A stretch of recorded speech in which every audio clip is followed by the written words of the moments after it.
Recently, renowned U.S. Democratic Party strategist James Carville decided that, so far as wokeness is concerned, silence is violence. 1. Wokeness is a problem and everyone knows it, the mastermind behind Bill Clinton's 1992 presidential election said. It's hard to talk to anybody today who doesn't say this. But they don't want to say it out loud. So let's do that. Here are 10 examples of wokeness run amok. Please check your privilege before reading. 10 whites need not apply. Racist Mayor Lori Lightfoot. Chicago is a city that has almost 3/4 people of color, Chicago Democrat Mayor Lori Lightfoot said. I believe that the City Hall press corps needs to reflect the diversity of our city. Fair enough. A mayoral press corps in major cities like Chicago is often a stepping stone to higher profile gigs. More diversity at experience-building lower-level positions means more diversity at the upper echelons of journalism in ensuing years. But what Lightfoot said next exemplified one of wokeness' major problems. It often blows past reasonable social justice reform into flat-out exclusionist policies. Lightfoot stated that she would only give one-on-one interviews to journalists of color. 2. So basically, Lightfoot wants to help journalists of color get more seats at the table, by removing the white reporters from the table entirely. It's mind-boggling how a major city mayor doesn't understand that officially discriminating against someone based on skin color is not only un-American, and, considering her role as a government employee, arguably illegal, but is also the textbook definition of racism. Fortunately, many journalists of color saw this for the overreach it was. I am a Latino reporter whose interview request was granted, tweeted Chicago Tribune City Hall reporter Gregory Pratt. However, I asked the mayor's office to lift its condition on others, and when they said no, we respectfully canceled. Pratt continued, politicians don't get to choose who covers them. Lightfoot has since been sued by a white reporter. 9. Unsportsmanlike conduct, transgender versus women athletes. Let's start this entry with a clear statement. Discriminating against someone because of their sexual orientation is not only amoral but wholly illogical. Someone's choice of partners or their gender should have zero bearing on professional aspirations, civil liberties or right to pursue happy, fulfilling lives. In the eyes of the law, every person should be considered completely equal, but sometimes ideals don't fit neatly into real life. And one place where that comes into play is sports.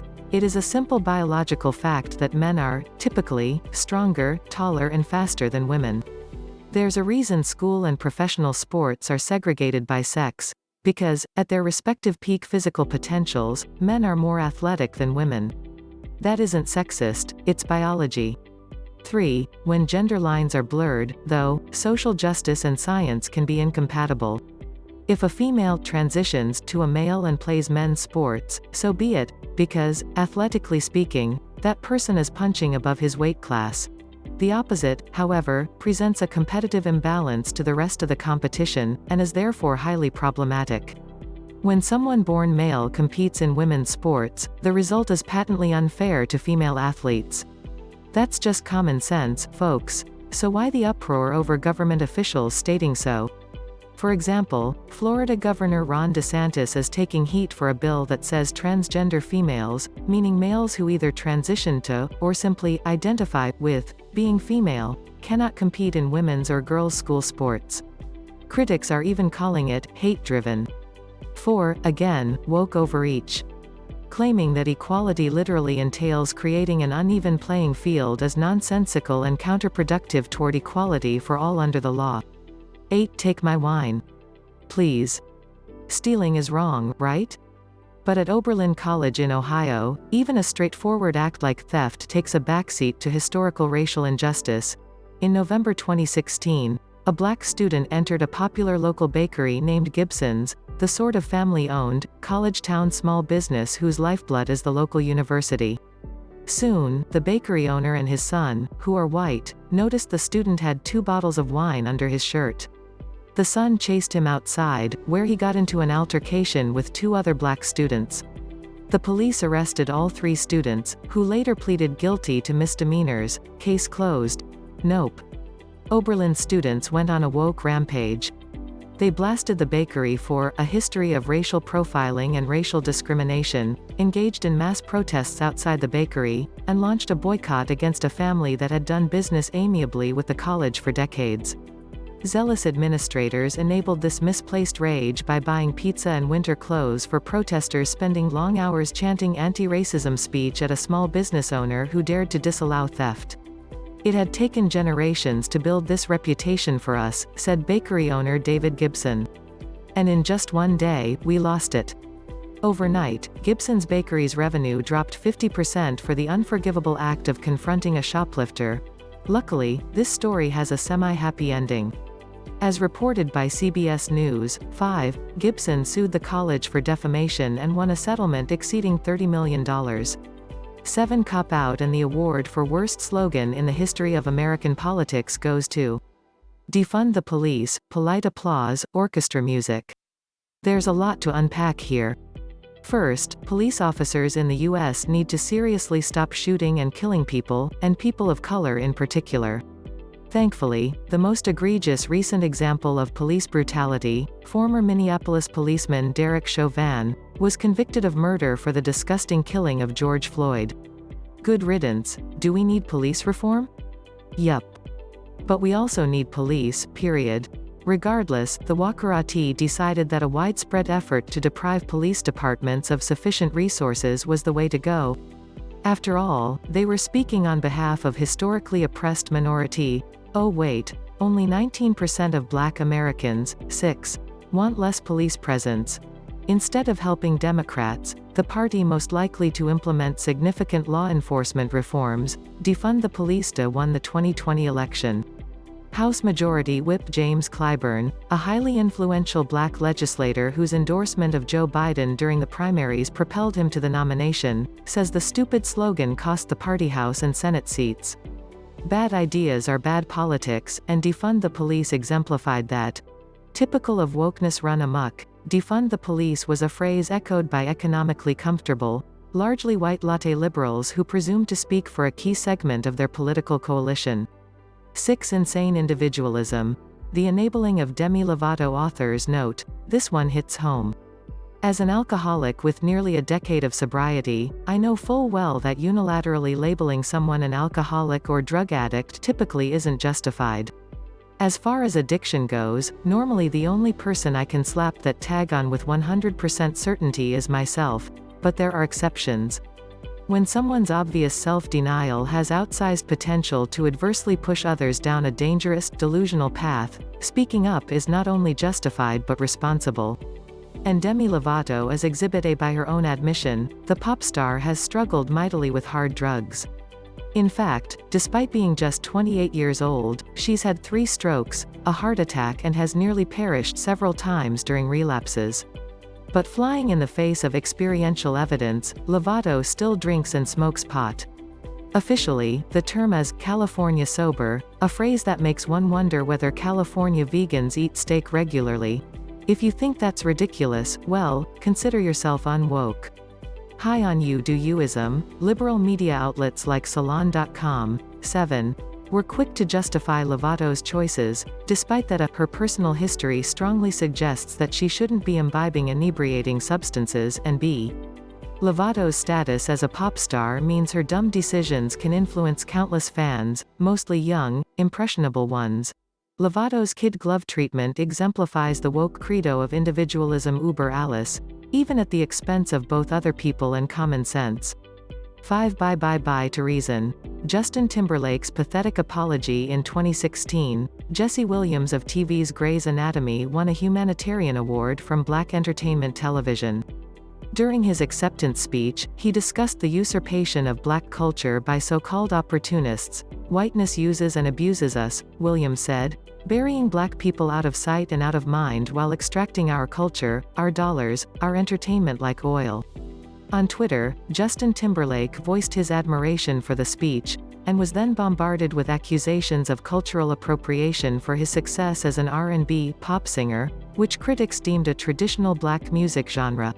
Instead of ignoring the Twitterati, Timberlake caved to the purity police. 8. I apologize to anyone that felt I was out of turn, he tweeted. I have nothing but love for you and all of us.